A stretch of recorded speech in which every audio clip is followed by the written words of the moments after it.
Once upon a chilling autumn night, in a remote countryside town, a weary traveler named Sarah found herself in desperate need of fuel for her car. The only source of light in the darkness was a solitary gas station, seemingly frozen in time.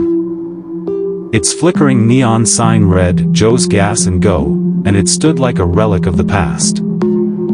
Sarah pulled into the station, her headlights casting eerie shadows on the worn-out pavement. She stepped out of her car and shivered as a bone-chilling wind whistled through the empty gas pumps.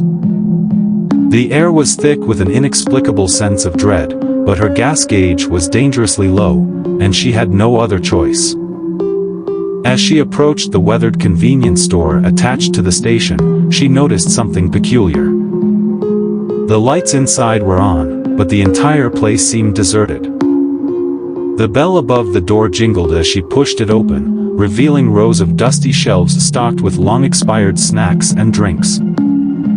An unsettling silence hung in the air. Sarah cautiously called out, "Hello? Is anyone here?"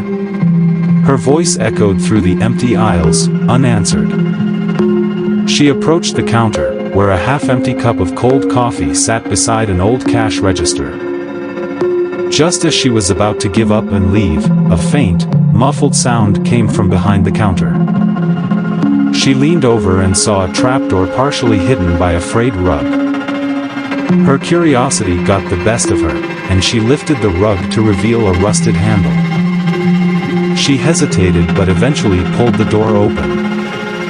Descending into the dimly lit cellar below, Sarah felt a growing sense of unease. The air was damp, and a strange odor lingered. She cautiously made her way through the maze of dusty shelves and boxes, guided by the faint sound she had heard earlier. Finally, she reached a small chamber at the far end of the cellar. There, she found the source of the noise. A frail figure sat hunched in the corner, its back to her. It was the gas station attendant, Joe, but he appeared disheveled and disoriented. "Joe, are you okay?" Sarah asked, her concern growing. The figure slowly turned to face her, revealing hollow eyes that seemed devoid of life. In a whispery voice, Joe muttered, "They took it. The darkness. It took everything." Suddenly, the cellar lights flickered, and Sarah was plunged into darkness. Panic welled up inside her as she fumbled for her flashlight. When the beam of light pierced the obscurity, Joe was gone.